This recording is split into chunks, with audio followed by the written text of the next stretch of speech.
Oh, thank you. Muses, gather with us, make us one mind, and give us words of power and potency that we may act as the Creator acts and creates. And so let play begin.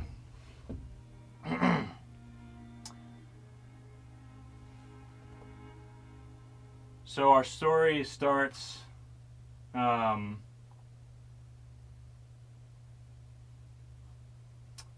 on the veldt. It is a crisp morning, and the sun is just starting to rise.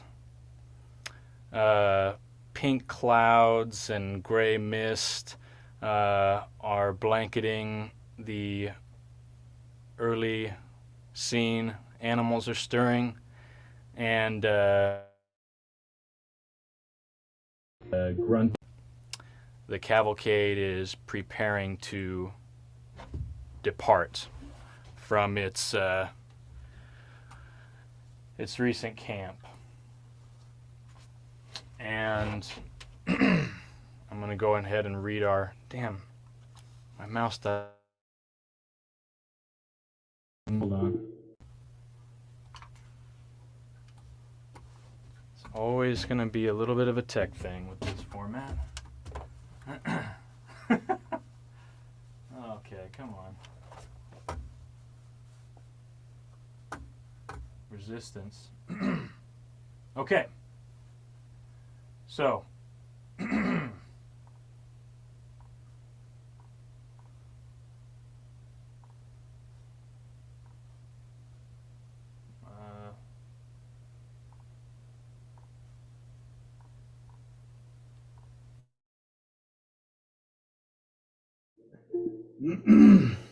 Well, I thought I had this up. Sorry, guys, just a moment.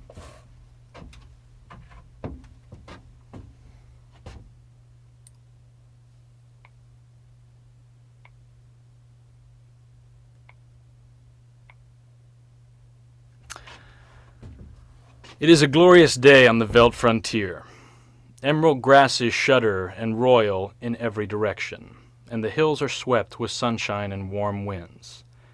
The cavalcade has been preparing since before daybreak, breaking down great tents, stirring out the smoldering feast fires, and tending to beasts of all kinds.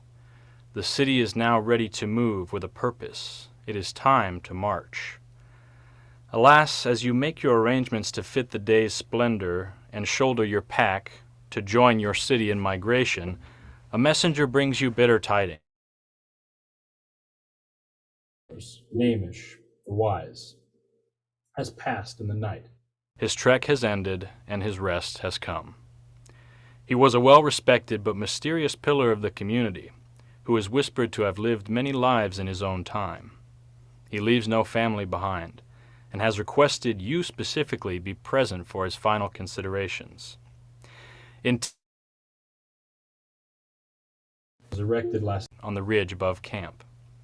As a benefactor in his final unburdening ceremony, you are requested to speak briefly and give your recollections of Namish the Wise as the rest of the cavalcade departs. So, you all are clustered in your... Sorry, having this thing flicking on and off. It's really annoying.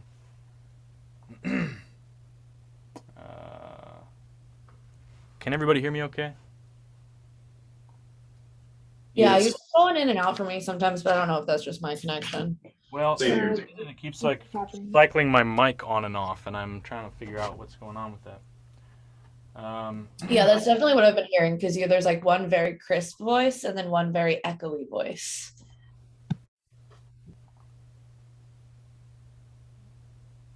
I swear there's like something supernatural about when you try to do something like this, and immediately like problems that never happened before all crop up.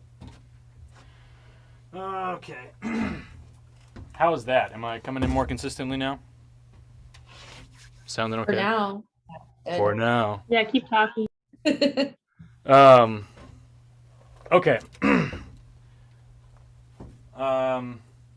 So we're gonna open our scene in like your camp, basically, as the sun's coming up, and you all are huddled around, sort of doing your morning business. Um, First of all, I'd like you to just introduce your character. Tell me how they're going about their morning, and basically, it's a the way that bacon and eggs is just a thing. Like that's not a good example. Basically, like it's just a trope that I like that everybody eats like Thai cane mash for breakfast, and they eat it in whatever way is kind of like appropriate to them. So, I want you to describe like how your character would take their Thai cane mash in the morning. And so we're gonna go around the horn, and I'll just say that you guys are nearby this silver-haired boar hunter-looking guy, and he's sitting outside. His spear is draped. Okay, now my mic's gonna sound weird again, huh? Fucking hell.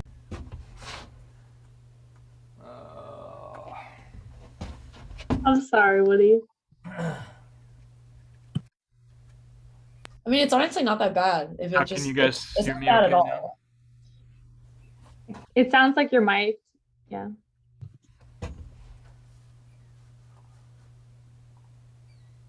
Okay, well, do what we can. Um, you can see that he's an old school Cavalcadian. So he has got his hot bowl of Thai cane mash, and you can see that he's poured a little bit of fresh mammoth blood on the top, and he's crushing a little bit of cracklings on top, like little, pork rinds, basically. And he starts going in on that. He's starting his morning. This is Namish? No, this is just some guy nearby in the camp who you may... Okay. So just to clarify, Namish is dead, right? Namish was dead. Okay. Okay, thank you. Dead from the start. I was trying to make a... I was just wondering if I did the prompt totally wrong. That's why I wanted to double check. Okay, sorry. Go ahead. Fucking ass. Hold on. Sorry, guys.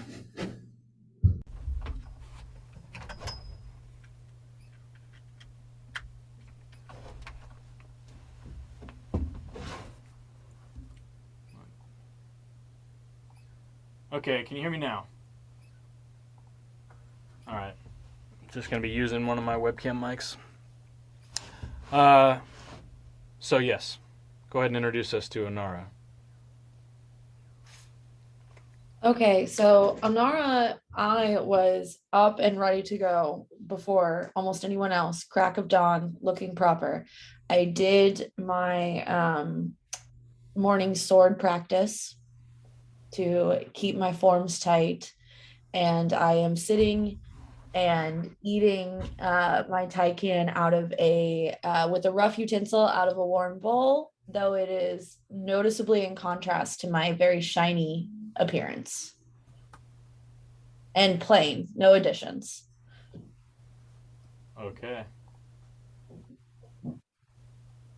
Wagon.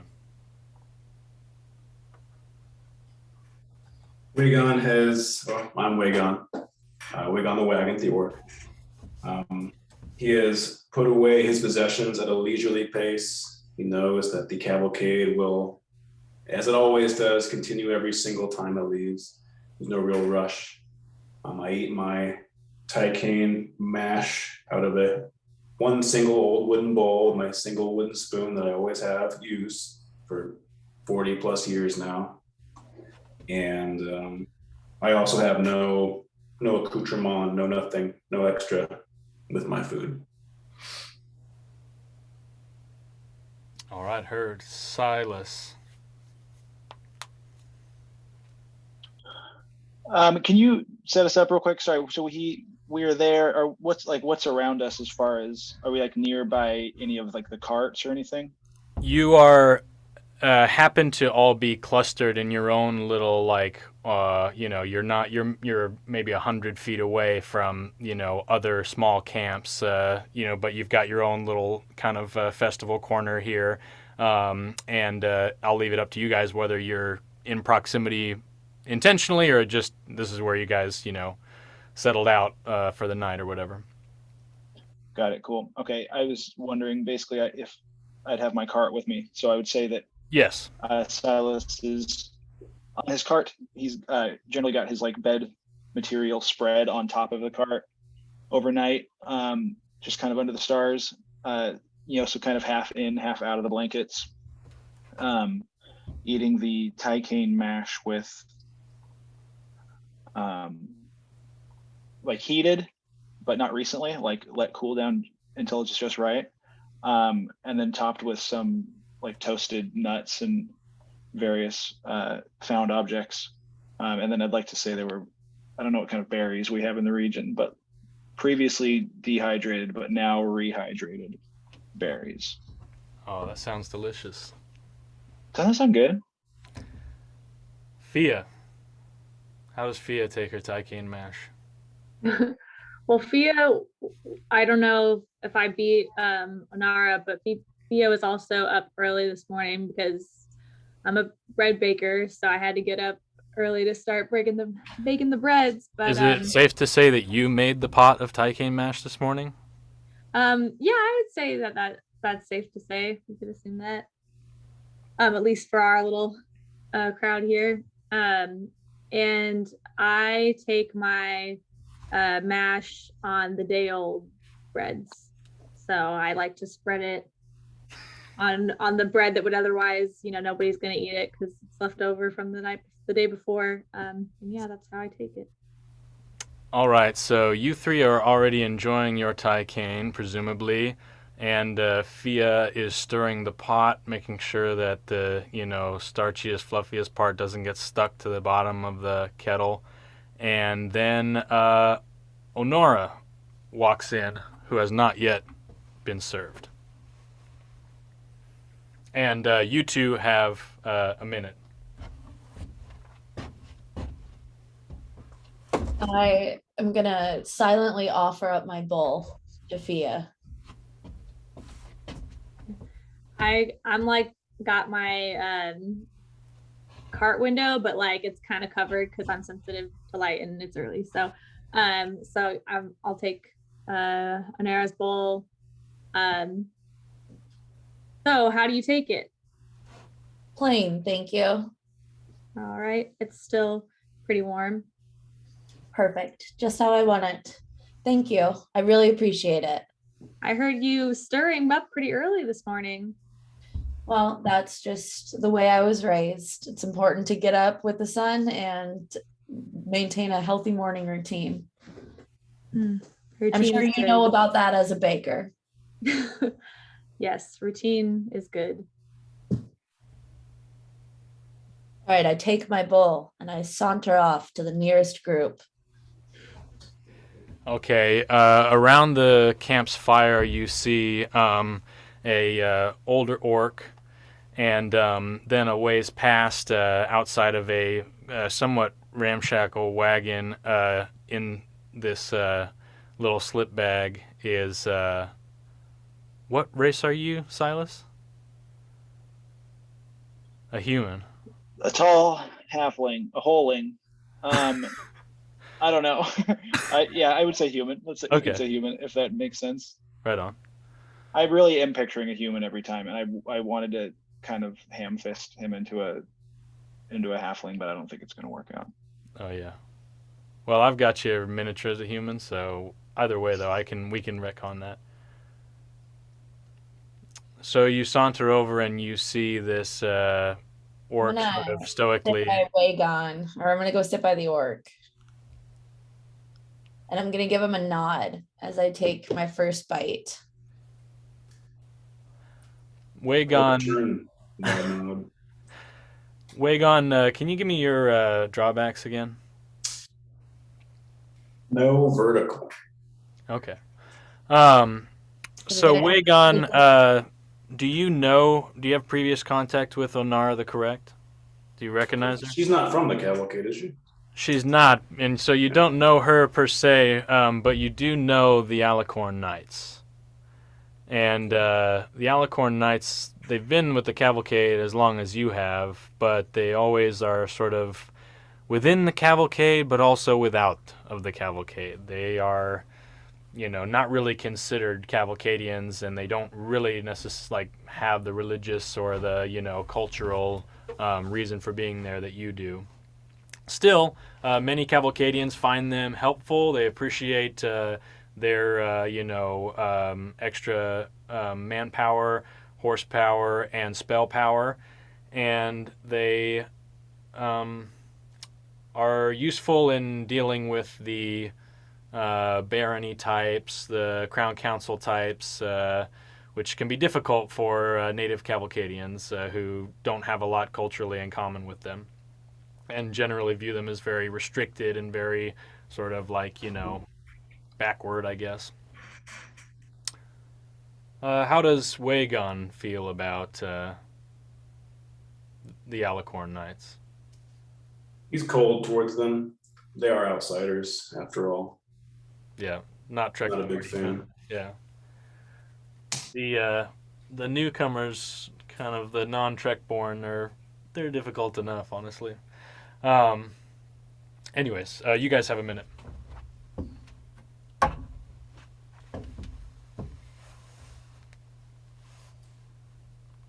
I feel like Onara's content with the nod and the I'm silence. cold. I don't like she's the not. outsiders I'm not that much. she doesn't want to engage with Wagon because she senses that she's familiar with the Cavalcade enough to know that outsiders are not always accepted with open arms, and the best way to deal with it sometimes is just to sit back and let people come to you. So I am sitting, I would say, across from him, catty corner, not necessarily right by, and I've given him the nod, and I'm eating, and I'm kind of keeping an eye on him to see if he's going to react to me. And I'll give a respectful nod back, but again, you're not a part of the Cavalcade, so you're for sure an outsider.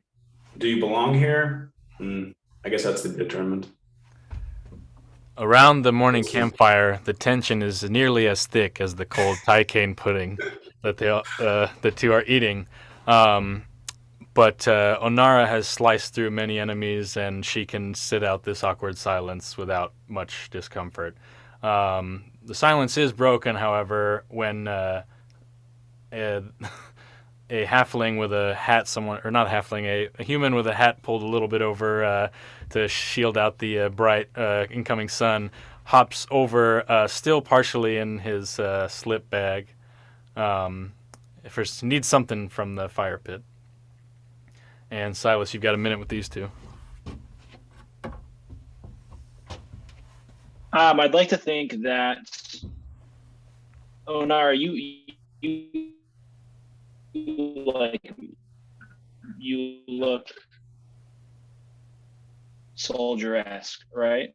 Yeah, I think I've got armor on. I'm very polished. I think it's pretty obvious to tell You're in what's going on armor with me. and Yeah. weapons. To inject, Onara also has a red cloak with a cowl that is very distinctly makes her, a fairly, she's not just a Alicorn Knight. She has some kind of special status. She's got some authority.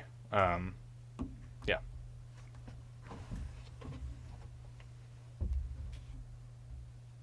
I like to think that as a former soldier, Silas has some, I don't even want to say bad feelings. I think interest or camaraderie towards soldiers. So I would think that maybe he strikes up a conversation about her. Silas, I had actually thought of this, and I had thought to mention it. Is it possible that Silas is a dodger is he formerly an Alicorn Knight, and did he walk away from that? And ooh, that seems really convenient. Also, my audio's it's coming through a little bit fuzzy, but we'll just try to suffer through it. And if sorry, yeah, I feel like I'm talking over people because as soon as I start to talk, it other audio comes in. But that's definitely possible. I would like to think maybe not. Maybe okay. Less. Well, we don't need to know at the not too fancy. Yeah, we don't know exactly what Silas's origins are. We know that he has a somewhat nondescript gray uniform on, and whether it was originally gray or whether it's become gray with age is unclear. But Silas can fill us in on that if and when he deems fit. Okay, so you guys, Silas moseys on over. As Silas walks up, I notice his uniform and I give him a soldier. He kind of like looks around like to see who you're who you're acknowledging. And like, oh no, chef. Chef, you say? Yes, ma'am. My instincts must be off with you.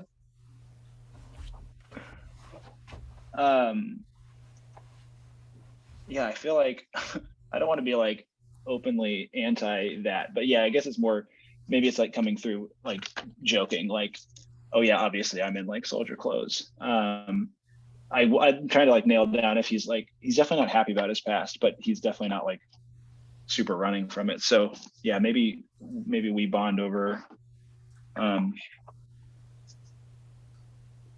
don't know. I feel like your magic armor would stand out. Is there anything that I can notice about it and like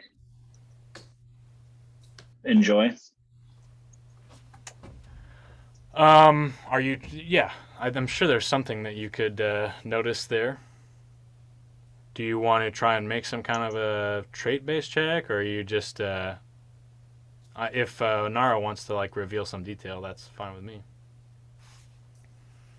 Oh yeah. I Well, could I have mean, you roll for it. I can do kind of a game world knowledge thing if you want. yeah, I thought that I had when we talked last time. This is, whatever, meta. But I thought that we had talked last time about maybe I have some like nice armor that was passed down from my family. So in addition to my cape, I feel like it's a little obvious that I don't come from like royalty, but I come from a family with money. So I would say that would be the answer to that you can tell that I like am coming from somewhere that is more privileged than the average person.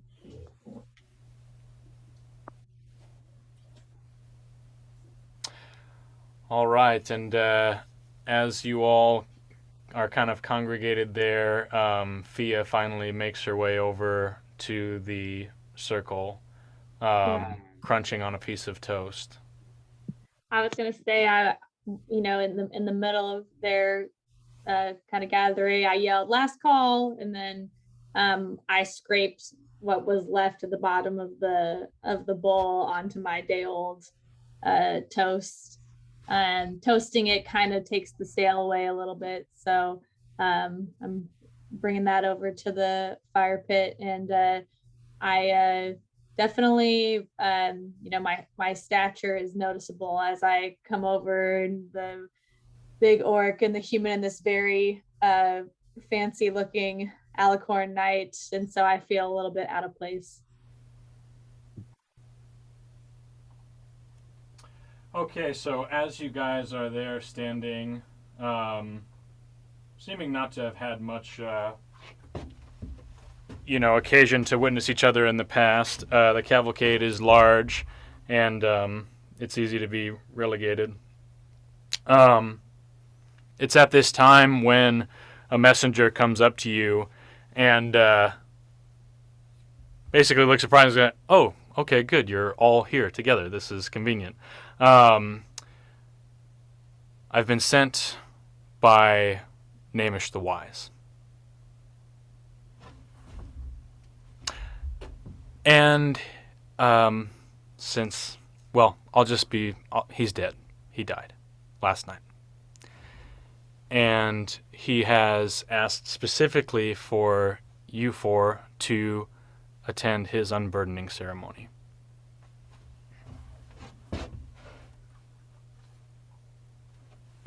So, anyways, hungry bunch. I'll let you get back to your breakfast, but it's up on the ridge there. They're putting the final bits on his trailstone, and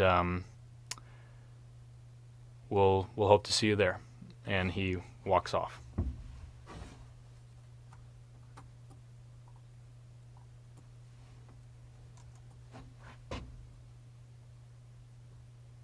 I think I'm just feeling a little bit surprised that that I was singled out to attend this event. I haven't been on the trek that long, so I didn't really think I'd made an impression on anyone. How long have you been on the trek, Fia? I was thinking I'm like coming towards the end of my first year. So if like a trek is 10 years long, I'm like super early, I feel like. Okay, well, you all kind of look around and see that you have this commonality. There seems to be some strange twist of fate that you'd all be here together and that you're all called to witness the final unburdening of this man who was a friend, maybe an acquaintance. It's kind of hard to say. I think you're all a little bit surprised that A, that he's passed, and B, that you're selected to attend his unburdening. Speaking of unburdening, before you all, as the cavalcade is assembling, it's time sensitive for you all to get out there. But before you go, each of you tell me just quickly, like, what are you traveling? Not specific items, but what are you traveling with? Do you have like a wagon? Do you have an animal? You know, what's going on there? And we'll start with Wagon, then we go to Fia, Silas, and finally with Onara. That's going to be kind of our standing order for now. I have with me all of my possessions in my wagon. It is driven by an auroch. Is that what the species that we have? Yeah, you could have, yeah. Like the primary, like an ox, basically. Yeah. Okay. So everything that I have, which isn't a whole lot, in my old dusty wooden wagon, driven by my old dusty, frail auroch that's been pulling my wagon for decades. Yeah. All right. I don't know their lifespan necessarily, but it's one of the older ones. At this point, Wagon is almost carrying more than his auroch is, just like the burden of it. Trying to lighten the load off of him so he can keep going. Fia, you have your sandwich card, I'm presuming. Yeah, so I have my sandwich food cart, and because of my small stature, I need help pulling the cart, and so I have a half pony, half horse with me that helps me be able to pull my cart up, kind of down in the trail, so to speak, so I can serve everybody. Silas. Pulling a cart. So I had always pictured mine as like a covered wagon kind of a deal, like a big old guy with like Sure. being drawn by ponies. Is that out of the question? No. Maybe it's like not in great quality. Okay. Yeah. So basically that, like, I would imagine it's some sort of a pony or rock pulling it. But yeah, kind of like a not a covered wagon because you can get on top of it, but a big rickety full-size wagon, like a food truck, basically. Yeah. All right, and Onara? Do I have an alicorn, or am I just an alicorn knight? They're really rare, right? What would be the circumstances? Tell me about it.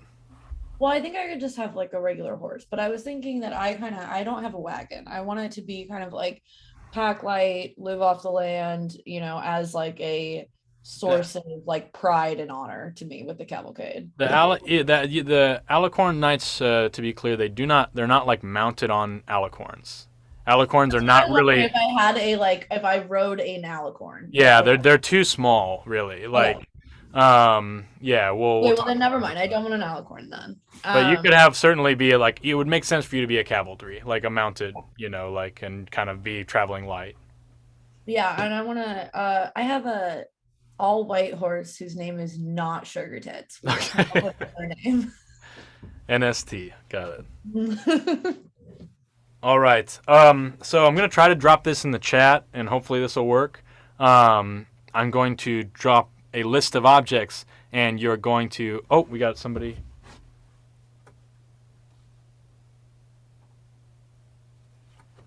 I Doing downloaded separate Zoom for on my your phone since audio? it just keeps cutting me in and out. We've dealt with all this before. We're familiar with these moves. We've had all kinds of tech problems in the past, so we're adaptable.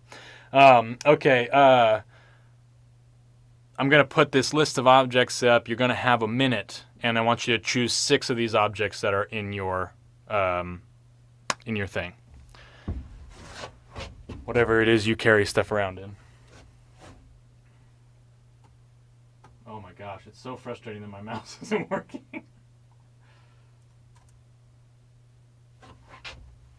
Oh, it's not going to be a neat, tidy little list. In which case, I'm going to try to... Oh, no, it'll be okay. Let's go for it. And you have a minute to choose 6 items from this list that are in your possession. What's a BB? I don't know. Is that not an object? It's a baby. It's a B flat.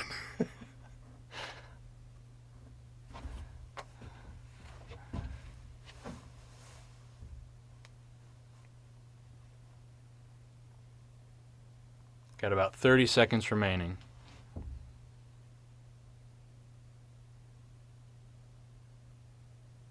Wait, sorry, 3?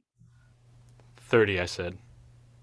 No, how many items do we Oh, have? 6. 6. Oh, shit.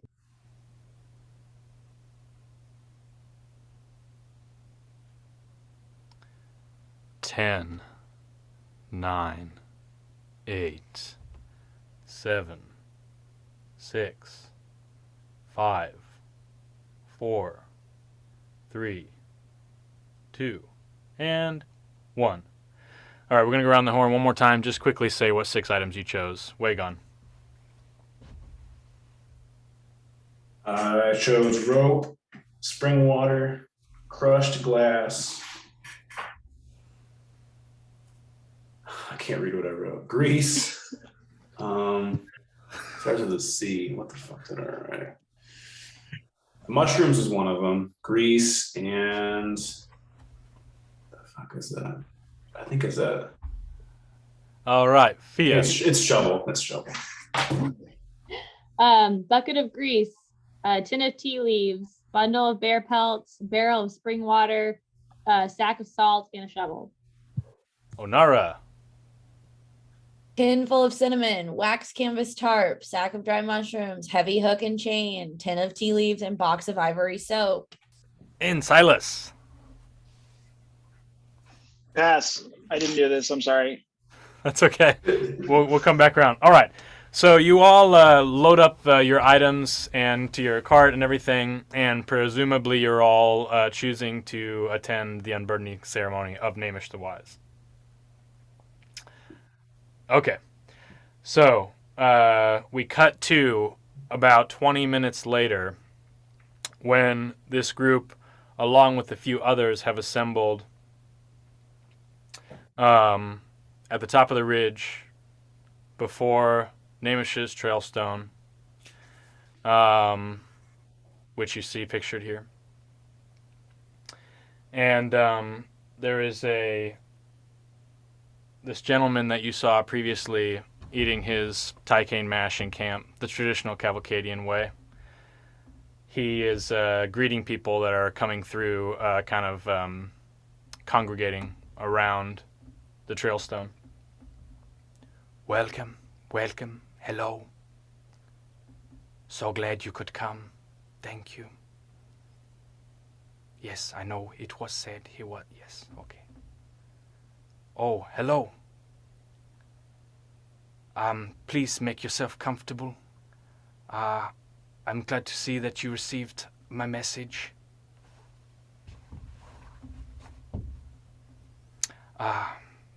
It's hard to find the words now for what has happened. I can see you are struck with grief due to your silence. When you feel comfortable, we are all just gonna go around and say a few words about Namish. I suppose that I can start. Hello, everyone. My name is Reinhardt. I just want to thank you all for coming. I know that your feet are hungry to march, and that you hate to see the tales of beasts and such departing, but hopefully this won't take very long. Namish was a dear friend of mine. He was a shoulder to cry on when I was at my lowest. Really, if it weren't for Namish, I don't know that I would be here today. I'm sober because of Namish. I've got 2 kids on the way. I'm not sure I would have made it this far without him. He was quite a guy, and quite a dancer, I would say. Quite a beautiful dancer.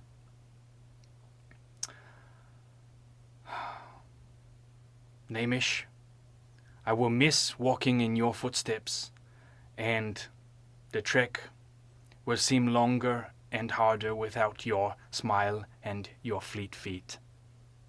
Rest well, old friend. And he sort of steps back into the crowd.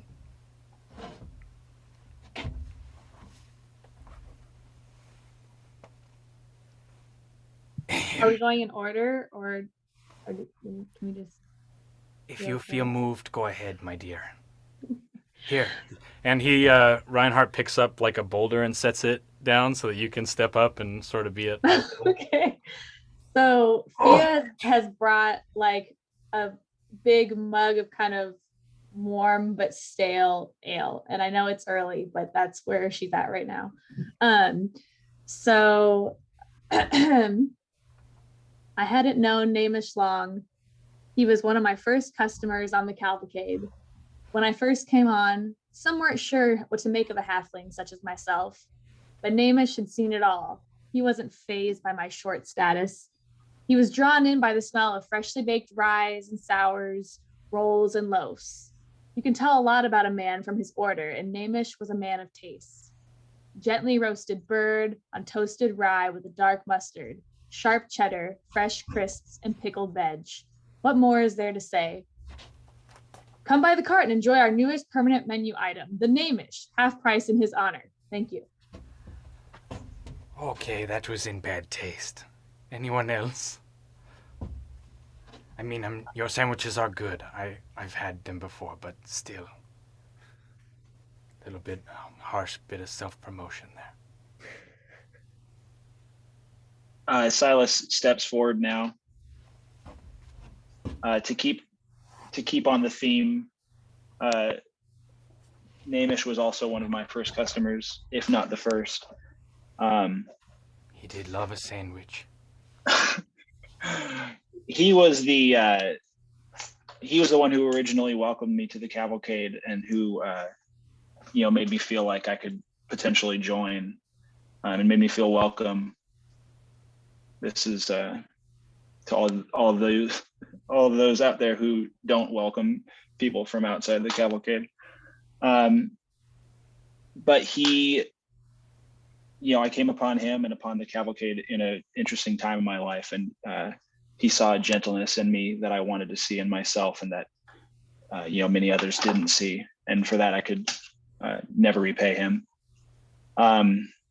He had an eye for food, as we've already talked about today, and he had great taste and great instincts when it came to making use of the native items that you might find in this area, and how to bring the best out in every single ingredient, and how to really honor the area from which the ingredient came. And I think that really translates well to what kind of a person he was towards everyone and everything in his life. So to Namish.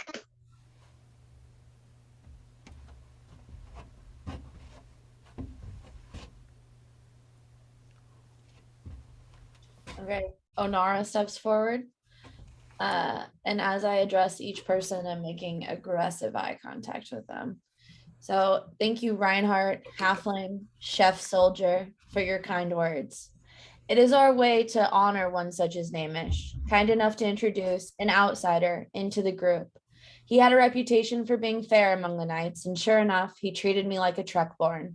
I'll keep it brief, as was Namish's way. Rest with the ancient beasts, Namish. We will honor your name. Beautiful. I want you to know that I've known Namish much longer than all these other people have, because he's one of the original people in the Cavalcade. And the voice that I'm going to do is not the one you're doing, Woody, but my character was kind of inspired by like Werner Herzog, so I kind of. Oh, that's so funny. I'm Yeah, try to go do for it. Yeah. his kind of voice. But, a cavalcade without Namish the Wise is like a wagon without an axle, a wheel without spokes, a journey without a path. Little do many know of Namish, but know that his wisdom drove the cavalcade like a rider guides an auroch. These things are indeed dark. Oh, these times are indeed dark. This cavalcade is now wandering without eyes, wandering towards its own doom. It's very prophetic. All right. I got to give a hero coin to Wagon for the having the best epitaph there. So just mark you're basically going to have like an advantage like token to use at some point. You know, kind of an inspiration from that Namish's last blessing there. Do I get some kind of a drawback or something because of my self-promotion? No, it seemed very character appropriate to me. Okay, so you see Reinhardt steps forward and says, "Thank you all for your words, and now my godson Trevor is going to sing a traditional Cavalcadian march adapted for, and I really like this other guy's voice too. Sorry, I was distracted thinking about that. Anyways, I'd also like to see you four afterwards, if you don't mind, to settle Namish's affairs."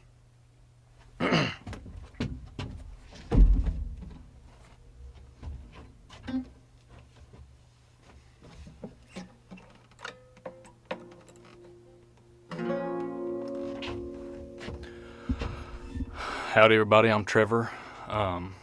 This is y'all heard this song, of course, and I've kind of done an arrangement to fit it to a funeral march for Namish. Can everybody hear me okay?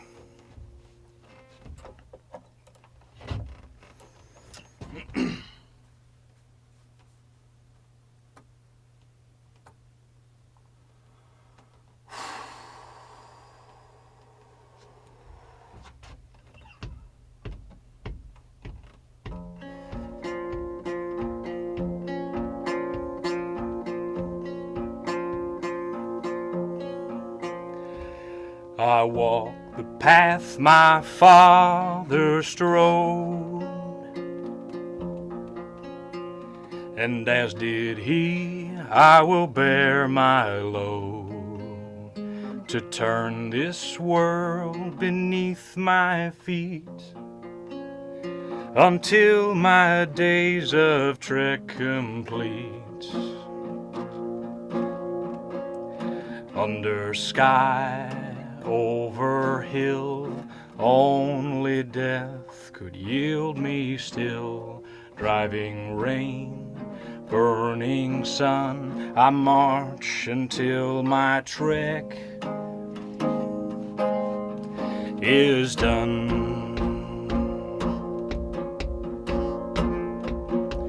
I lead the herds my sister led, the proudest beasts that the veldt has bred. Their milk and hair and meat they give, that I may trek for as long I live. Under sky and over hill, only death now will yield me still. Driving deep or mountain high, neither will my trek deny.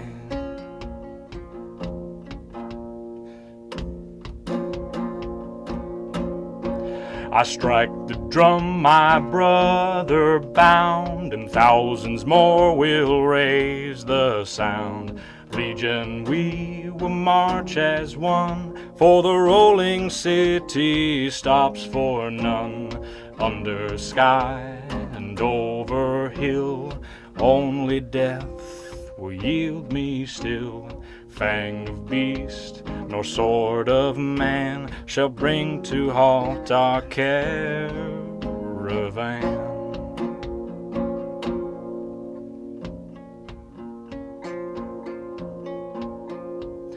I trace the skies my mother saw. I gaze upon the stars in awe. And as I march beneath their glow, their trek above is mine below. Under sky, over hill, only death could yield me still. Fields of grass or fields of snow, never falter, never slow. I walk the path my forebears laid. Their trail stones whisper the price they paid. And when my days of trek have gone, I will join with them in worlds beyond.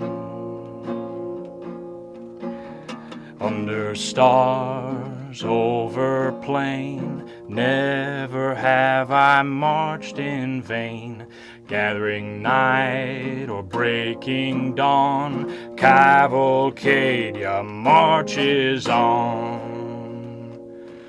Hey woo, hey woo, hey woo, yeah! Hey woo, hey woo, hey woo, yeah! Hey woo, hey woo, hey woo, yeah!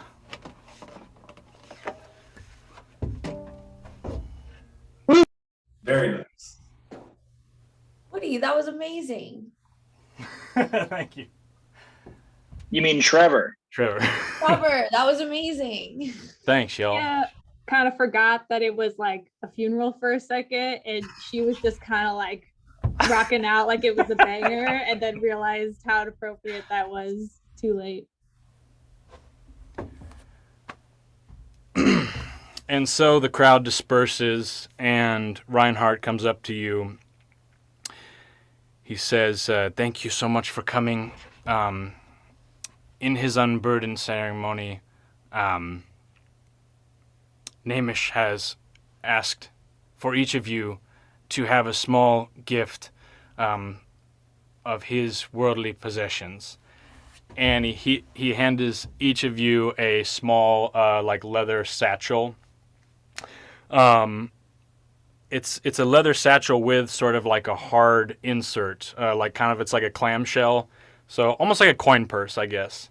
And you guys can, imagine that. And these are immediately recognizable because this is a fashion of purse that people carry somnium in. So it's immediately like, ooh, like eyes up. Okay, wow, weren't expecting this. And inside each pouch is 6 somnium pieces. Reinhardt shoulders his spear and he says, before I go, I must impart a final request from Namish. He had some unfinished business that was unresolved. He was hoping to carry a letter to a acquaintance of his, but his trek did not reach his destination. There is a small trading post just through that valley there, and beyond that hill. You see the one? Okay. No, other way, little one. That way. Okay. Yeah, that hill. You probably can't see it. In any case, there is a valley there. You will find a trading post, and they will know who the letter is intended for. If you could deliver the letter before rejoining the cavalcade, it would fulfill the dying wishes of such a nice, good dancer of an old guy, you know. And with that, Reinhardt bids you adieu. So there's one envelope, or there's one for each of us? One for each of you. Okay. And you guys have a minute here up on the ridge to discuss what you're going to do. For Namish, I will do this, though I know none of you, and I know you don't belong to the cavalcade. I have no choice but to honor his last wish.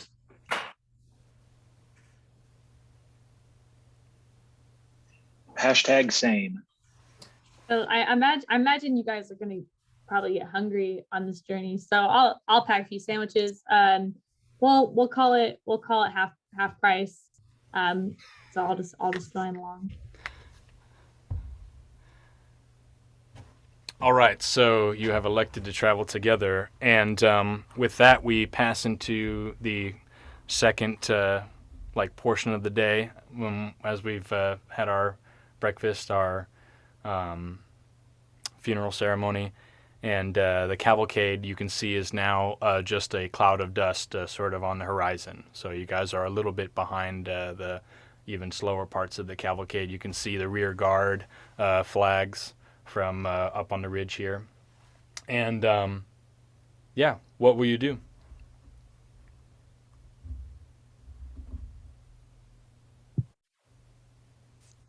Well, I'm feeling the need to kind of latch on to somebody. Let's go with Silas. I'm just kind of trailing behind him because I get disoriented in the light and I'm afraid I'm gonna lose my way. So I'm just trying to kind of walk in his shadow so that I don't get lost from the group. Here, grab this heavy hook and chain, this item that I have. Okay, so I'm holding on to this hook and It's very chain. heavy. I saw the direction he pointed in, and I'm just going to start heading that way. Yeah, it looks like it's not very far off. It'll probably take you half an hour to walk there. It's within sight, and probably short enough distance that it's not even worth grabbing the animals and stuff from their tethers or however you've hobbled them. I'm used to traveling, so it's my life. Anara follows behind Wagon. Okay. So are we establishing party order here, or Yeah, I was thinking order? that's what we were doing with all of the I don't know, people are chained, hook and chain. Stragglers. Yeah. Okie dokie.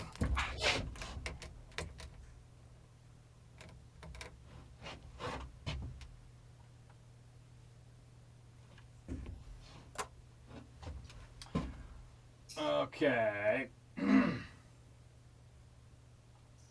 no, is my mic gonna work now? I'm gonna run to the restroom real quick. Bear.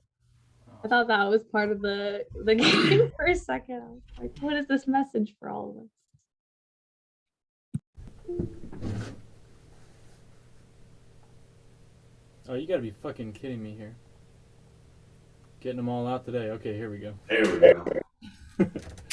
Wow. Earthy. So I'm last. Is that me, the little guy? They're holding on to a chain. Yeah. Okay, so we'll just take a short break if anybody needs to get some water and all that. Short pause here.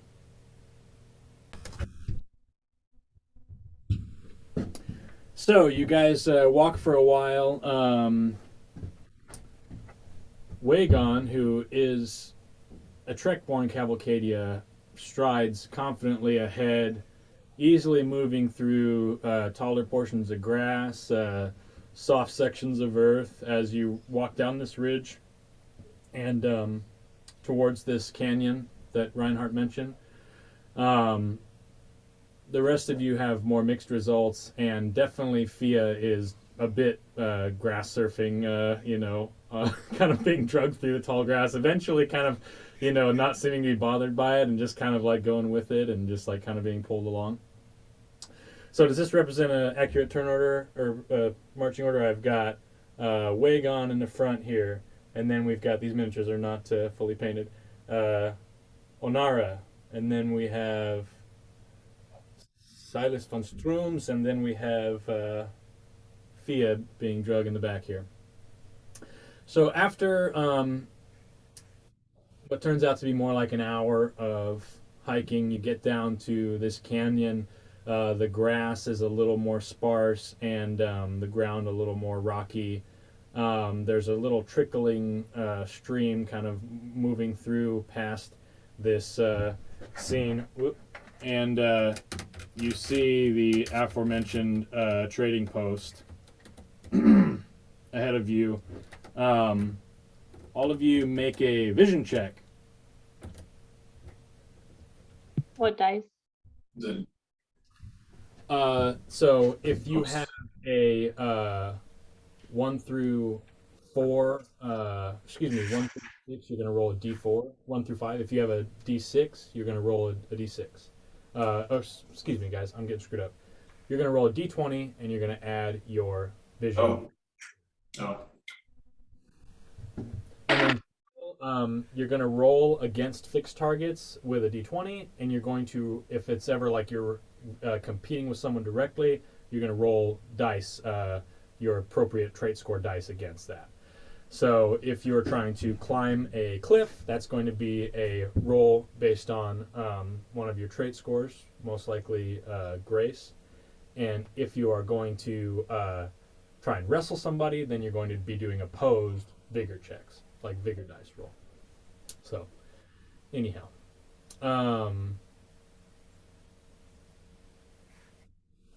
What are our results here, guys?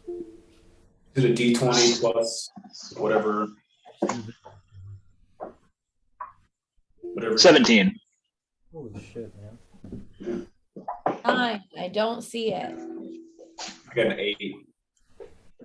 18. Wagon doesn't see it either. Right there.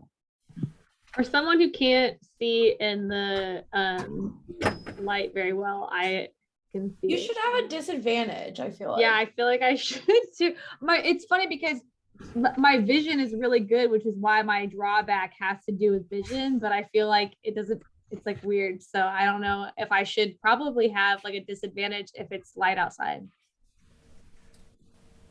Well, I feel like you might be able to sense like depth change or something. So that's where the vision could come into play. You're like, oh, it Okay. sounds cavernous ahead, or Yeah. Yeah, I think that makes sense. Unfucking-believable. My camera's quit on me. This is crazy. Not fucking believable. Okay, hold on. This is wild, man. Man, I can't do any accents. I feel like I need to practice up. The tech giveth and the tech taketh away. Hold on.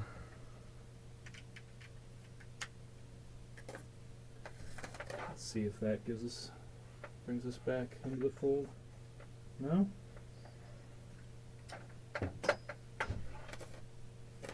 We're back. Okay, we're back. Did anybody get over like a 12?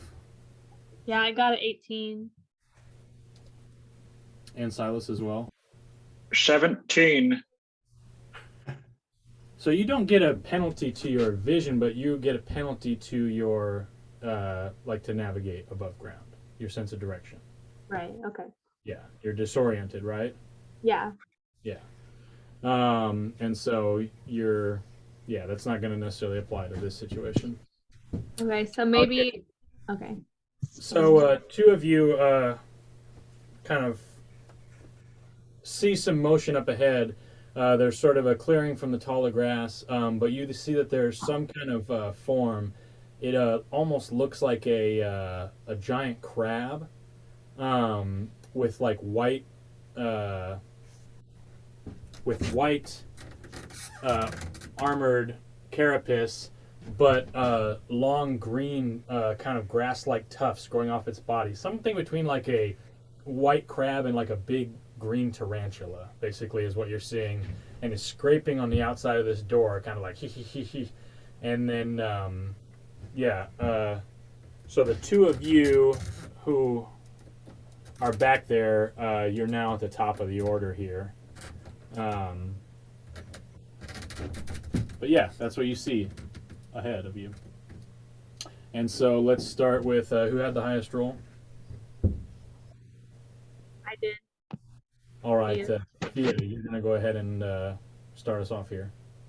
Okay, well, because I'm more avoidant, I would like to, like, with my spryness, try to get over by that larger, see if I can navigate to that larger pile of boxes and like hide behind there and observe the creature. Okay. So when we're sneaking around in combat, we're going to, declare that as an action. Like I'm going to now be in stealth. I'm going to enter stealth. I'm going to sneak. Okay. So for that, you will roll a d20. You're going to add your stealth bonus that is with the little snake icon on your character I got sheet. a perfect 20. Oh, okay. So your stealth score for now is a 20. Unless conditions change that's your static stealth score until you do something that's going to, reveal yourself. That's your little, as you sneak along, your stealth score at the moment. Okay. So anybody who's trying to detect you is going to roll against that number. So you're trying to move over behind the barrels. Yeah, if I can make my way over there, if I can make it. Right, so we've got a path kind of to the right, or we've got a path going straight. I'm trying to go to the right. All right, so we're going to move you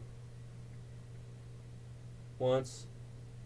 And if you just want to use all your action for movement, then you move again that far. Yeah, that's what I would like to do. All right, we move you twice. Thank you. Does that look right? Mm-hmm. All right. And you see that this creature, I'll give you a check and I'll give Silas a check. Make a guile-based check and specifically animal-related if you have any other animal-related bonuses.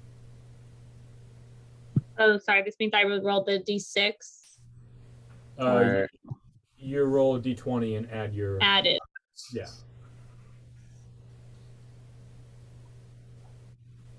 14. 15. All right, so both of you see and recognize this creature. It's not uncommon on the Veldt. This is a scrab, otherwise known as a grass crab, but more commonly known as scrabs. And this scrab appears to be clawing at the door there, and has not noticed either of you yet. Silas, it's your turn. And you are currently here at the back of the order.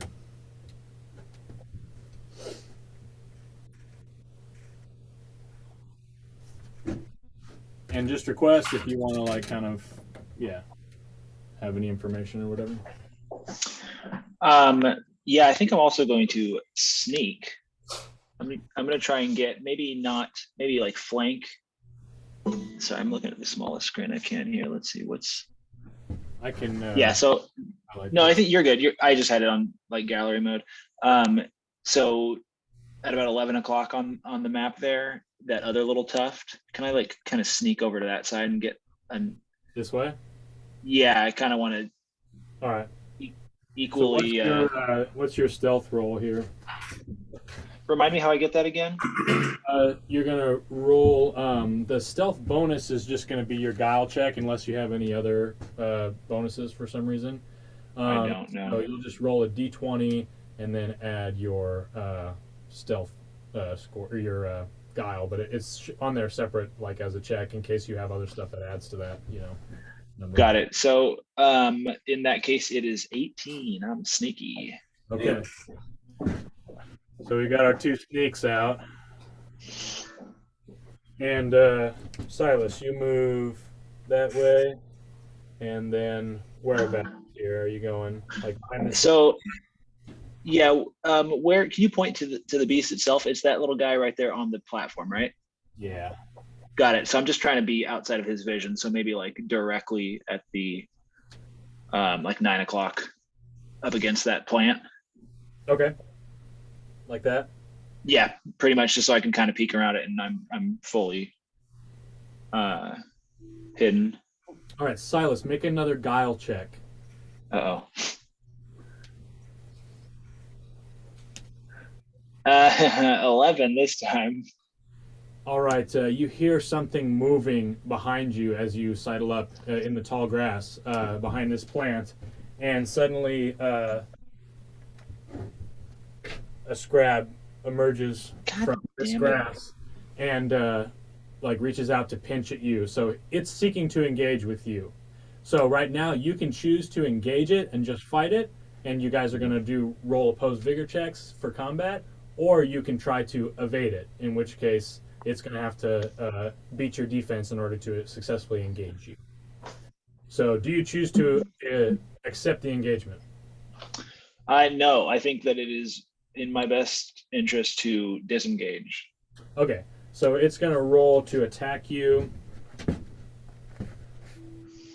I'm not your enemy, beast. Okay, and let's get some combat music. Ba, ba, ba, ba, ba, ba, ba, ba, ba, ba, ba, ba. Okay. Da-da-da. That's a 17 plus 1. So that's an 18. For what? Your stealth is blown because this thing's attacking you. Jesus Christ. And it is going to successfully engage with you, I imagine. What's your defense? Remind me how I calculate that. That'll be 10 plus your guile score, and then if you had any like armor bonuses or anything like that. Okay, yeah, then it's 12. Okay. So it successfully engages with you. You kind of try to step away, but it's right there in pace with you. So it's you're now, like, however you want to say, you're clashing with it. So you two are going to roll opposed vigor die. So what is your vigor score, Silas? 2. 2. So you're going to roll a d4. It is also rolling a d4, and ties go to the attacker. I got a 3. Let me pull up my dice. 4. 4. Okay, you successfully bat this thing away, and it doesn't do any damage to you, but you are currently engaged with it. And breaking this engagement for you, unless you can, you're probably going to get attacked. Is like you're vulnerable if you break the engagement, basically. So that's when you're going to occur attack of opportunity. Like that's how I'm playing it for now. Okay, so we are going to go to the top of order, which is Fia already got their turn. We're going to go to since he's out front, Wagon. Did I see any of this go down? Yeah, you witness those two sneak off, and then you see the scrab attack Silas. Always the babysitter for these outsiders. I'm gonna move towards Silas and try to attack that crab. Okay, so you move in and you seek to engage with the scrab rather.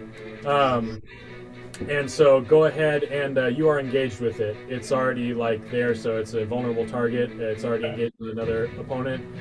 So now you're going to roll opposed vigor die, and you're going to have advantage for this little flank going on you guys got going.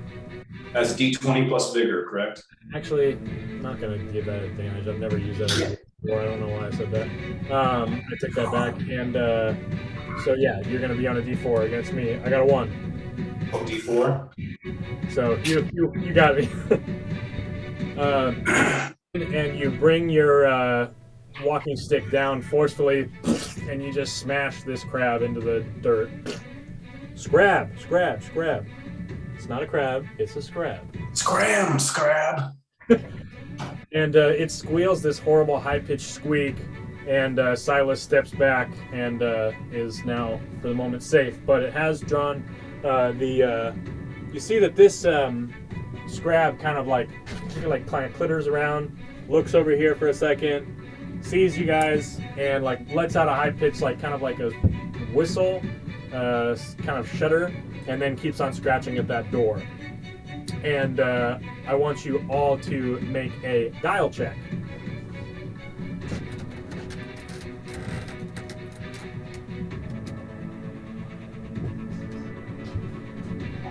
And anyone get lower than a 10? Yeah, Yeah, I got a 1. Okay. Did we all crit fail? I got a 9. Yeah, Fail. Oh, some bad rolls up there. So, in the midst of this happening, each of you suddenly, it's almost like there's a shift in the wind, and there's rustling in the tall grass. And we go to Onara. Okay, so just to be clear, I know that scrabs are just monsters, right? What are you asking? I'm asking if these are just beasts and I need to kill them, and I have that knowledge about them as animals. You have knowledge that these are giant crab things that live in the grass. They are carrion eaters, they're scavengers. If you want to make a guile check to know more, we can talk. All right, yeah, I want to make a guile check, which is not going to go well, but I got a 9. Okay, yeah, that's what you know about these things. Great. Okay, well, I see them Higher guile attacking. check, they can know more about scrabs, but go ahead, Onara. I see them attacking my comrades and having a very basic understanding of what they are.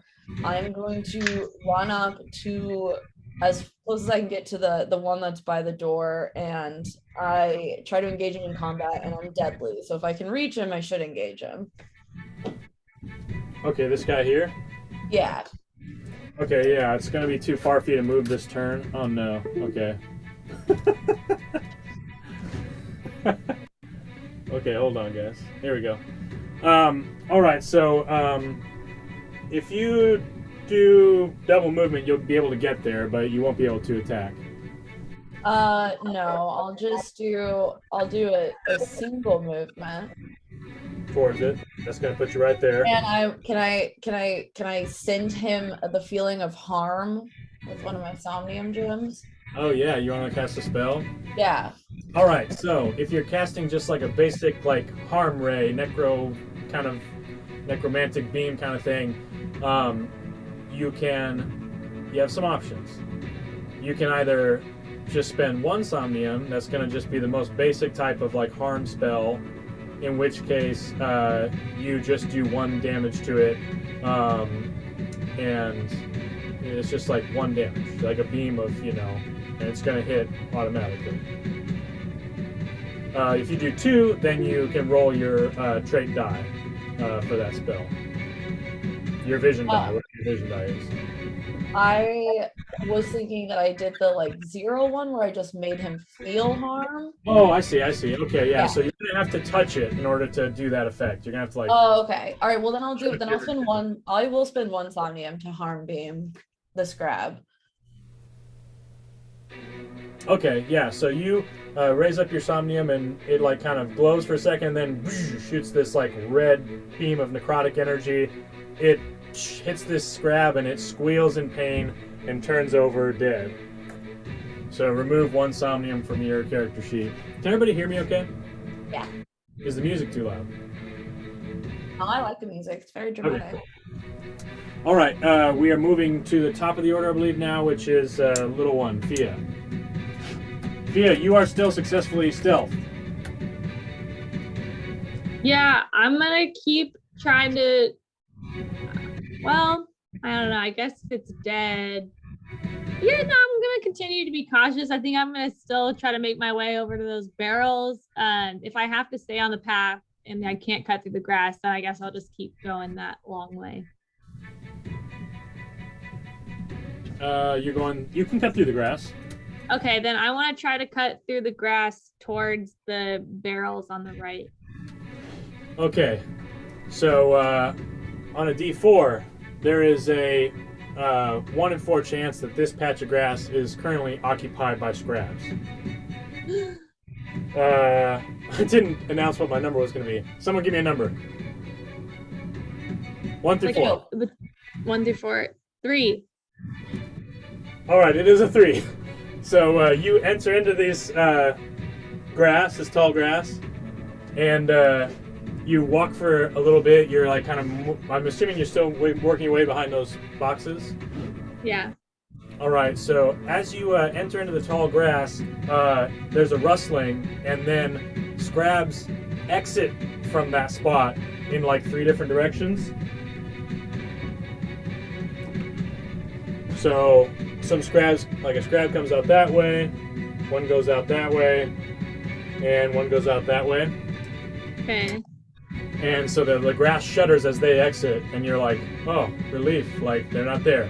And then the grass in front of you basically stands up, and this beast screams out like directly into your face. My God. And yeah, everybody make a guile check.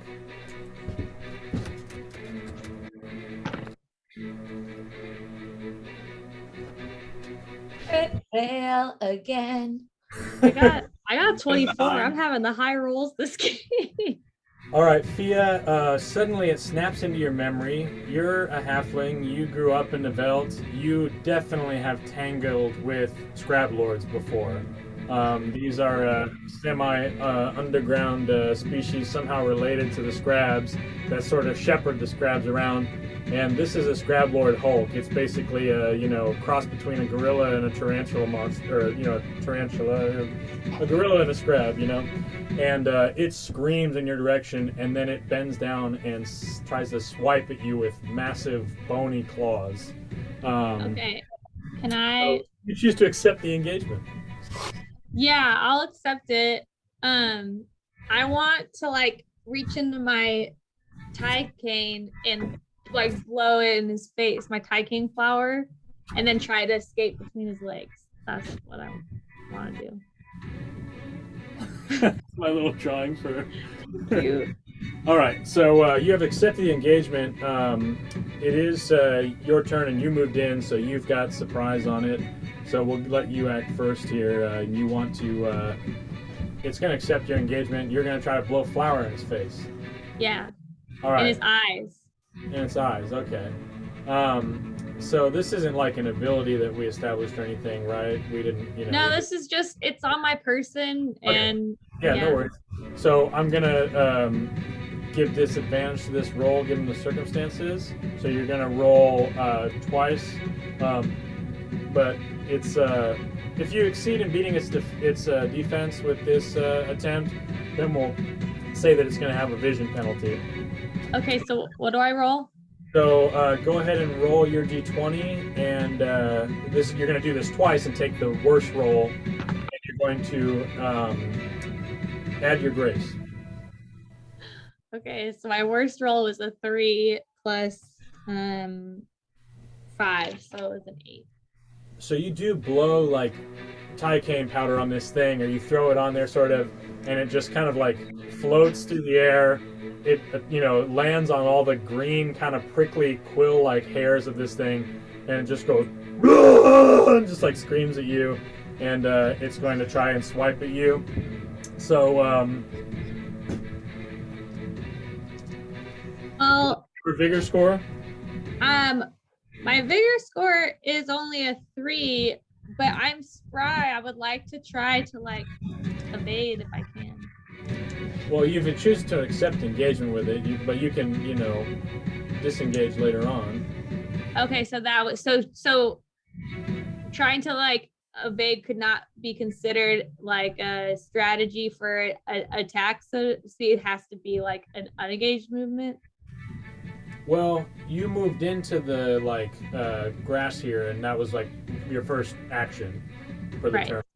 And then you blew your tie cane powder. That would have been your second action. So your turn is done, basically. Oh, okay. Sorry. Sorry. So now it's going to respond, and since you're already engaged, it doesn't have to roll against the fence. You guys are fighting actively. Okay. Okay. It's going to be rolling its vigor die against yours, and it has an 8 vigor die because it has an 8 vigor. Okay. So you're going to roll your d4. I got a 1. And I rolled 8. So this thing bends over and like grabs you with this claw and starts to pinch, just like screaming at you, and it deals 1 damage to you. Ah! And now it is Silas's turn. Okay, I think I'm kind of beast moding. Can I use my dagger that I have as a ranged weapon? Can I throw it? Yes, if you are using a short arm like a dagger, you can always use it as a thrown weapon. All short arms can be thrown, Yeah. All right, I'm a range attack him. This The Lord. Okay, you're gonna have to move a little closer, but you can do that. Okay, all right. Can I do it like a half move to I don't know who the. So this is basically going to be the threat range of your thrown dagger right now. Okay, cool. So can I move just within range? Yes, Or you like can. And you guys are always able to use that descriptor if you can get there of like, I want to be just outside of range. That kind of thing is totally acceptable, just so you know. So you step over by Onara and you loose your knife. So what you're going to do for a range attack is you need to, instead of engage, you need to target. So first you're going to draw a bead on this thing, and then once you've successfully done that, then you can throw your knife. So you're going to roll your d20 plus your grace, and then against this defense. 12. All right. So you are struggling in the tall grass to get a bead on this thing. You're going to have to make another attempt to target it. So you didn't successfully target it. It doesn't seem like you used up an action to me, though, so forgive me, I'm working through some of these mechanics. Well, I did move, right? I did like a move and then trying to target. That feels like an If action. you want to move into another position, you could still move. What if I instead inspire everybody, do an inspiring motion, a nice little Power Ranger sword move Oh yeah, to give to give everybody near allies advantage on their next grace rolls. Nice.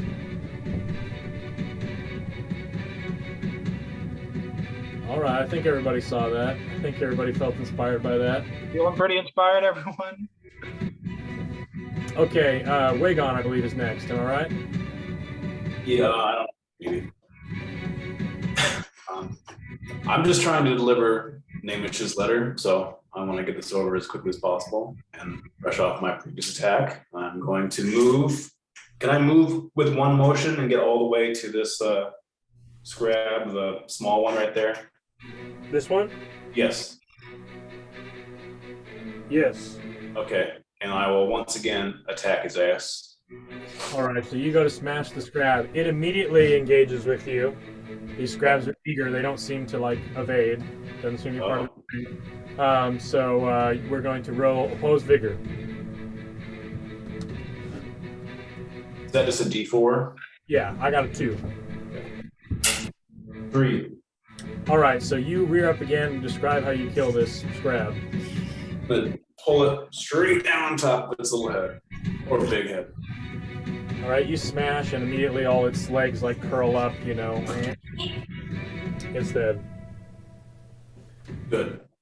All right, Onara, it's your turn, and you guys always have a free option to like speak during your turn, like a sentence or two. So and we're just getting in the swing of it. It's our first session, but typically you're gonna have, I do this and do this. I go here and do this. I go all the way here. Like that's how you describe an action, and you're always welcome to be like, follow me, get out of here, fuck you, whatever. Okay, Onara. Sorry, my daughter just got home, so if you hear some yelling in the background. Nice. Okay. Yeah. So I'm gonna go as close as I can with one movement to the tarantula gorilla man, Scrab God, Scrab Lord. Scrab Lord. And I would like to engage him in combat, and I'm deadly, so I should if I can get close enough. Okay, which way are you just gonna be in the grass here? Yeah, that's what I was thinking. Just beeline.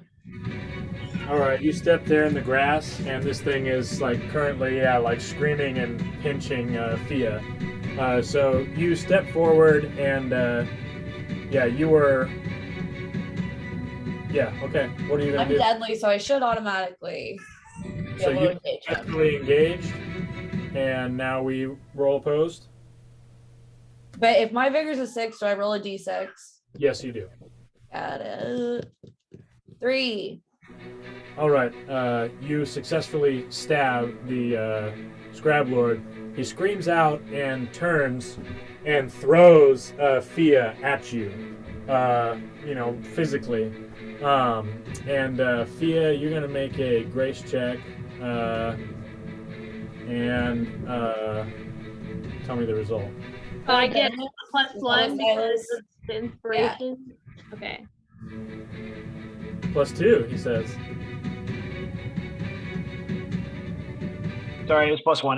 Or is it advantage? I don't know what advantage means. It'll be advantage then, yeah. So you're gonna roll twice and take the better roll, Fia. Yeah, that's really good. I guess it's not that good. Okay, so it's a 10 now instead of a 9. So there we go. All right, so you fly towards Onara and basically like hit her in the face and kind of cling to her head. And so you're kind of like reverse chickening her in the face now. Anyway, it is whose turn is it next? Monster turn. This thing is going to. So now there's mash with you two together, and you see that this thing roars, and it's going to like try to like basically bowl over you two. It's like a bull like ready to charge, and so it's gonna roll to engage with you two. Where's my d20? Shit. Okay, here we go. All right. So it rolls. It charges towards you, but you manage to Onara Fia.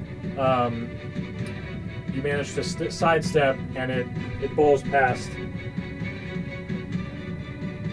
and like gets there, and it's like kind of on all fours, like running. Oops. Can I yell out, what is that thing? Yes. What is that thing? And then I guess because I know about these guys, I'm just gonna go Scrab Lord. What's a Scrab Lord? Presumably the Lord of the Scrabs. Okay. Whose turn is it? I think it's Silas. Silas. So he is now better. Okay, cool. Am I outside of ranged attack now? You're within range to. You can definitely. I mean, if I'm not too close because I really want to knife this guy again. No, you're close enough that you could just stab him, like step forward and stab him. I guess this is kind of metagaming, but my brace is better than my vigor, so I kind of feel like I should lean into ranged if I can. Yeah, word. All right, I'm gonna try and get a beat on him this time. Now I feel like I got him. I've seen him run by me. He's gonna have advantage in his current state since he's like facing away from you and not really defending himself. So go ahead and roll your to engage or to target rather. Oh wait, do I have technical advantage? Like yeah, because he's He's on all fours, facing away from you here. I rolled the same, both dice. That's pretty funny. 15. All right, so you it doesn't make a lot of sense with my current mechanics, but you fail to engage. So I don't want to like take the knife from you though. Like you don't like throw it. You know, you're just like Just like let me. Nope. basically, and then So we'll have to think about that. But you don't feel like you have a shot. Basically, you're off kilter somehow. Dang it! Can I realize that it's too brushy for me to make this attack that I'm trying to make and rush up and just stab him? Yes. Okay, I'm gonna do that. All right, so you move forward to engage this thing, and you kind of have it off guard here because it's got its back to you and it's kind of like pulling that way. So we're gonna retain Officially off guard? advantage here, it's effectively like a sneak thing here. All right, here we go. I'm fired up. I'm pissed. I see my friends getting attacked, my new friends. Everyone's my friend. And I hit him with that 20. Okay, so you successfully engage. We're gonna roll opposed. As you like strike down to like strike this thing, it turns, and like roars at you. So you guys are now, vying. It's like claws up, and your knife is in the claw, and you guys are wrestling back and forth a little bit here. So what's your D4 roll there? Oop, I rolled max again. All right, so you go to stab at this thing, and it kind of like grabs your knife in its claw. It roars at you, and it bends down to like it has these big pinchers on the side of its head. It's going to try to pinch you as you guys are engaged here. What the fuck? Roll opposed vigor here. All right. Let's see. 11.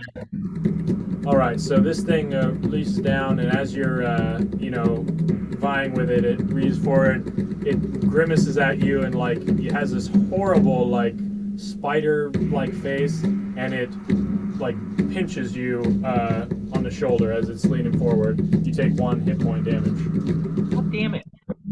All right, and it is now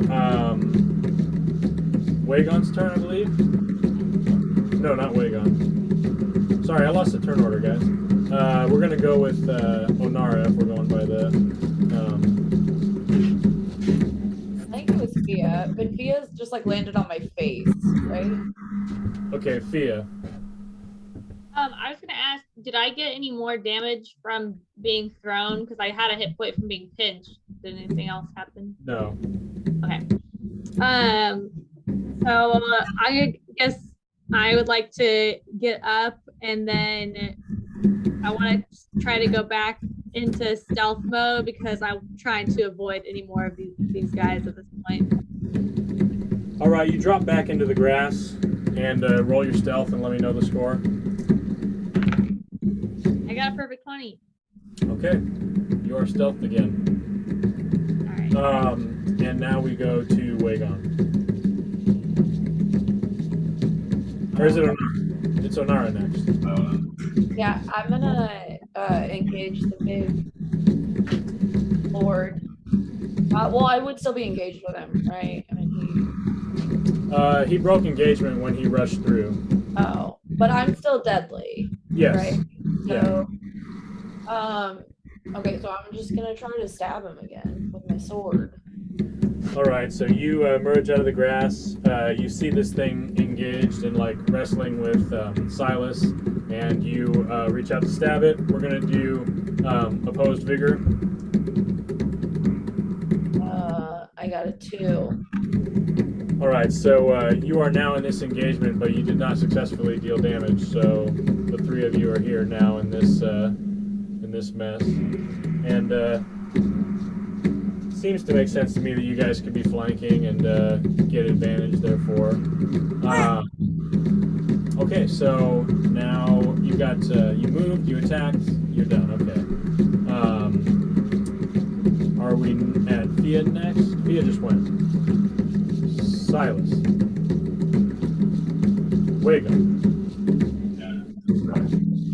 I will move up to this beast creature and Can I do like an action or like interact with it? I have rope. Yes.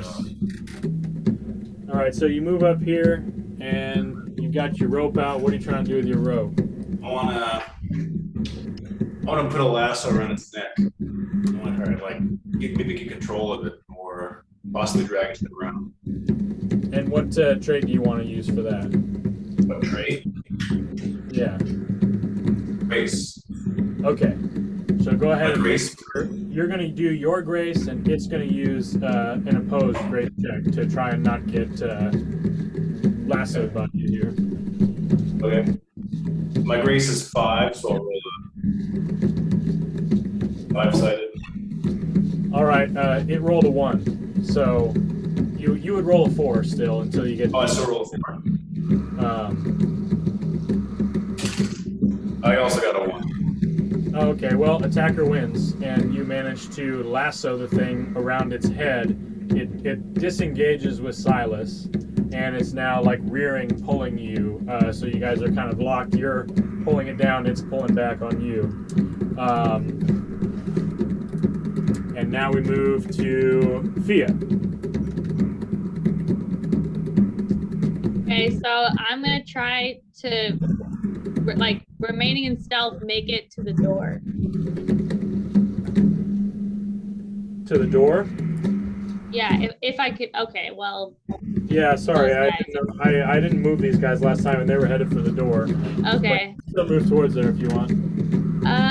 Can I get up there and try to hide by the boxes? Yeah. Okay. So you sneak up right here by the boxes. Yeah. All right. You see these two scrabs clawing violently at the door, and they're on top of another dead scrab.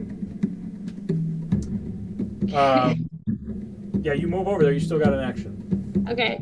I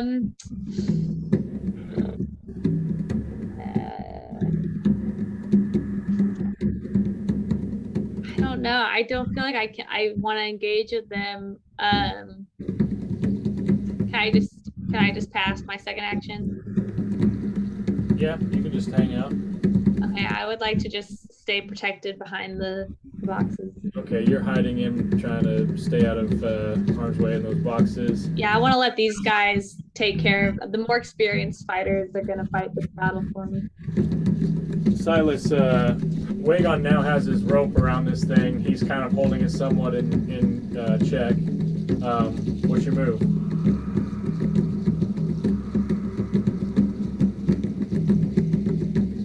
Always muted.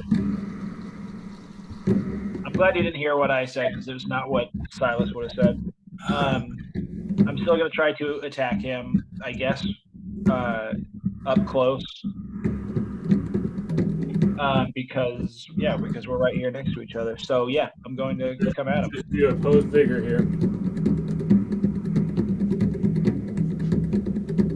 Jesus Christ! All right, 7. How is a 7 vigor? I also got 7, and Zevin is how'd you get 7? That's on a D20? I did D20 plus my 2. Oh yeah, you're doing opposed checks because you're already engaged with it. So it'd be the D4. Oh, I'm sorry. No problem. So Nice, it doesn't land. You can take another attack if you want. okay, I'm going to do that. So this that one didn't work out. Oh, geez. All right, this one's a 4. I got a 2. So you successfully find a spot in between the armor. You stab up, and this thing takes another point of damage. It screams in pain. I think that beats. Yeah. So it's wounded now. Onara, it's your turn. I'm engaged with it, right? So I'm just gonna try to stab it again. Correct. We're gonna roll opposed. Got it. I got a 1. I got a 6 because my vigor is a 6, so I rolled a D6. You spear it for another damage. Are you gonna take another attack? Yes, I am. Another furious rapier slash, in which I got a 1 again. I got a 6 again. All right, that's 2 more damage on it. It looks wounded. It's confused. It's screaming, and you see it rear back and like roar in the air and make a series of clicks, kind of like make these little noises, and the grass rustles around you all. Wagon, it is your turn. You're currently wrestling with this thing. It is going to seek to pull the rope away from you. So you're going to roll opposed vigor checks with this thing now. And it has a 8 vigor score. So it's going to be rolling a d8. What's your vigor? You're muted. A 2? Okay. So you're going to roll a d4. You got a 5. So it yanks, and I'm going to say even roll, it just pulls the rope out of your hands. Odd roll, you keep whole, but it like pulls you up in the air and like you fly over the back. That's odd. So it lifts you like up when it rears, pulls you over, like swings you this way, and you kind of land unceremoniously over here. You take 1 falling damage, hit point of falling damage. Ooh. As this thing is rearing around, it's going to go for another opposed strength check with you. So you can let go for the rope for free if you want, or you can try to struggle with this thing. And you're muted. Wagon, you're muted. Roll my d4. Okay. I gotta reroll. I got a cocked die here. 6. All right. 6 and a 1. So again, it rips you, and you like fly over here, but you maintain a hold and roll a grace check. Tell me again what I got. Yeah. D20 plus 5 plus the grace. Yes. 17, so 22. All right. It whips you up again, and this time you manage to land on your feet on the roof of the shed here. It's a shack. All right. Fia, it's your turn. Okay. So I guess this time I feel like I need to try something, even though I'm not much of a fighter. So I would like to try to engage with the scrab closest to me and use my shovel to attack. Okay, so you step forward out of the shadows. You are currently sneaking. This is a sneak attack. You forego engagement, and you're just going to roll your guile against its vigor. Okay. Okay, I get a roll of d6. 4. All right, so you bring your shovel down. You just bisect this thing, cut it in half. Its front half crawls away, screaming. The back half just wriggles under your shovel. It's dead. And guys, I wasn't really watching the clock, so we are going to cliffhang right there because we are gone past our time. We are going to do, as is our one, so cliffhanger at the scrab fight. And we are going to go into our around the horn to do our closing statement here.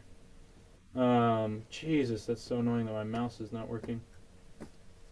All right, anyways, ignore that. We're going to start with Fia and Scott. I don't know if you're familiar with this. Also, sorry, Silas and Wagon. The way we close our episodes is that everybody has their like talking head, where they just like basically like describe what they went through as a, you can say whatever you want basically, but it should be in character is the idea. All right, Fia. Well, the last time I came across a scrab, I managed to just avoid it and stay hidden in the grass, but it didn't seem like these rights were going away anytime soon, so I felt like I had to do something. Really glad that worked out. Hopefully that other one doesn't come after me.